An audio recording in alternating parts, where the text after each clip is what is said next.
biracial. Now, my first guest, Susan, says her father's been out of her life for the past 5 years. Why? He found out she was dating a black man. Susan has since given birth to a biracial child who has never met her grandfather. What happened the first time your parents found out you were dating a black guy? Well, it's happened twice. The first time I was in high school, about 11th grade. I came home. I had been out one night. I came home, and it was like somebody had died in my house. My dad literally was in tears about it. When you came home, your dad sat you down and cried over it. Yeah. Cried? Because you were dating a black guy? Yeah, and I never grew up. And then kicked you out? Yeah. Eventually, I mean, time passed, and I was dating a white guy, so all was good, you know. And we got married, and for 5 or 6 years, things were all good. But it didn't work out. We got divorced, and I started dating another black man. I was on my own, had my own apartment. And my dad came over, my mom and dad came over one day, and he was there. And my dad said, what, are you dating him? I said, yeah. He said, well, there's two things I'm not going to have in my family. That's a lover or a... And if you're either one of them, then you're no daughter of mine. And that was pretty much the last time I ever spoke to my father. I was 27 years old, grown and living on my own at the time that that happened. Are you serious? Was this always a problem? Did you know that, you'd get in trouble if you dated a black person? No, my brother was an athlete. He always had black friends. I had black friends come to my birthday party from the time I was little. My dad had black friends. He used to work at a juice plant from where I'm from, and people say your dad was with black people more than he was with white people. You know, he hung out with black people more than white people. It was never an issue. I mean, I never heard the N-word growing up. It was never an issue until I did it. You dated a black guy. Yeah. How did he react when he found out you were pregnant by a black guy? Well, I wasn't speaking to him, but my mom told him, and his biggest issue is that the child won't be accepted by either race. You know, it's not going to be accepted by blacks. It's not going to be accepted by whites. You know, he was just disgusted with it. You know, that not only was I dating one, but that I'm going to have a black child and ruin the family bloodline, I guess you could say. But he has recently tried to contact my two white kids and invited them to come stay with him for the summer, but he didn't even mention her. He didn't speak to me, he spoke to my mother, but he didn't even mention his granddaughter. Well, you haven't seen your father in 5 years, right? Right. Wow. This is really sad. It is. I was always my dad's little girl. I mean, we were really close. It's been 5 years. You ready to see him? All right. Well, let's meet your father, hear what he has to say. Chuck, come on out. Welcome, Chuck, to the show, y'all.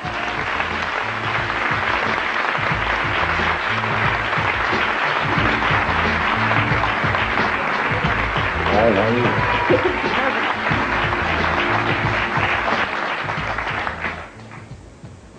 Hey, Chuck. Nice hair. Hi. Hi. How's it, gosh, it's been 5 years since you've seen your daughter. Yeah, January. How's it feel to see her after all this time? Great, she looks good. Why haven't you been a part of your daughter's life, Chuck? And improve her situation. Every father wants the best for their child, and I wanted my daughter to have the best, and I didn't feel like she was going to get it in a biracial relationship. They tend not to be accepted by either side. If you go to a black thing, then he's the white guy or she's the white girl that stands out. If you go to a black thing, then it's the other way around, you know. So I just didn't feel like it was a good situation for my daughter. Are you sure it was just about how you felt for your daughter? Oh, yeah. I mean, you actually broke down and cried. Yeah, because I didn't want that for her. So what happened to this thing about... Well, she had to know that I wasn't going to like it anyhow, because when I'd go over there and the guy was there, he would leave. And I didn't catch on for the first 2 or 3 times. And then one time I just went around the block, went to Kmart and went back, and he was there again, and that's when I confronted her. So she had to know how I felt from the get-go. But growing up, I was never raised to be prejudiced, never. No, and maybe I'm a racist, I don't know, but I just don't believe in the relationship, the race thing, intermarriage. So a black guy is not good enough for your daughter? As a friend, not as a husband and father, I don't think so. Why is that? Because of the problems it creates, the things that I just mentioned. It's got to be about more than that. I can't believe that you would throw your daughter away. Throw your daughter out the house, number one, and then, like, really not speak to her for the past 5 years. Haven't even inquired about your grandchild. And it's just because, I mean, you're a typical example of people who won't accept. Yeah. You are what you say you worry about your daughter facing. Well, I don't think I'm in the minority. I think there are a lot of people that feel the way I feel. But isn't your love for me stronger, I mean, that you could overcome that? I mean... Well, that's why I'm here today. But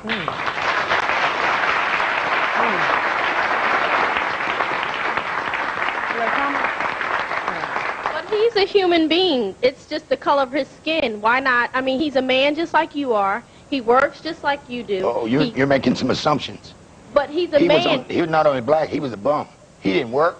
He stayed home drinking beer while she worked. You didn't know that at the time. No, I didn't know at the You time. saw the color of his skin. You didn't know that he had a college education. Right. But you're making an assumption that he was a hard-working man. But he was a man just like you were. Before you even knew him. Right. You found that all out later on. Okay. So you assumed. Yeah, I did. So we're both wrong.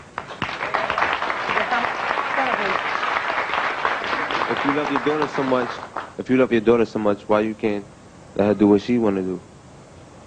Well, I'm here because she asked me to come. Is it just because she asked you to come? Oh, yeah. If I hadn't came to you, would you have came to me ever? No, because I didn't feel it was my place to make it up. I mean, this is your daughter. You raised her. I know it. You taught her to love everybody. You didn't tell her, hey, don't date. That's right. You didn't tell her not to date outside of her race until she did it, and then you basically scolded her, spanked her for it. Well, I didn't think I had to explain that to her. Yes, you have to teach someone how to hate. Sorry. It doesn't usually come, you know, without being taught.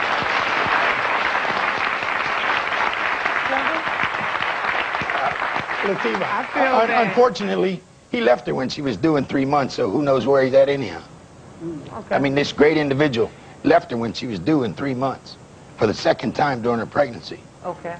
What basis do you really have saying it's not going to work out because of the problems presented because she has a black husband, where your relationship didn't work out either and you had a white wife?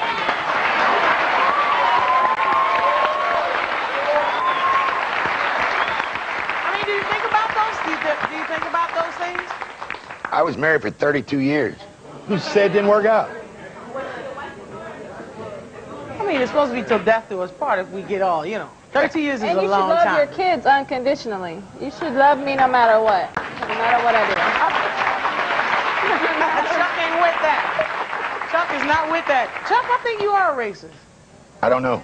I You'd hope have not. to be. Because, I mean, you could put, I mean, if we put two guys next to each other, right? Same qualifications. White, one black. You would still rule out the black person because they're black. Right? Yes. For your daughter. Yes. That means you're racist.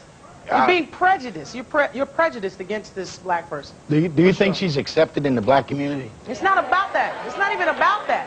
It's really not about that. I mean, there's a lot of things that shouldn't be accepted in any community, I feel. So, I mean, I don't think she should have to base her decision upon what everybody else thinks. It's about what she thinks, how she feels. That's the only consideration she gave this thing, was how does she feel. I mean, you're giving only consideration to how you feel, what you want for her. I mean, that's great, but you brought her into the world. She didn't ask to be born, and now she's her own person. She should be able to do as she chooses. You raised a good girl. I mean, she didn't need my approval. She was 28 or 29. But she needs your love. I don't think she's asking for your approval at this point. It's about your love. It's about you. You're her father, her daddy. I mean, you still love your father, don't you? Yes. And you haven't met your grandchild, the one that you have one grandchild you haven't met, and you're actually trying to make contact to see the two older ones. Yeah. So does that mean you wouldn't even want to have any contact with this little baby? No, the baby didn't have nothing to do with the situation. I would embrace the baby. Would you like to meet the baby? Sure. All right. Well, we'll take a break. When we come back, Chuck will get to meet his granddaughter for the very first time. And a woman who says her brother treats 4 of her 5 sons like they're his own, but refuses to claim her biracial son as his nephew. Don't go away. Be right back. How can you say you don't like a 2-year-old child? What could you possibly have against a child? Because he's white. I don't like white people. Well, I don't care if they're green, red, or purple. You know what I'm saying? They all belong to me.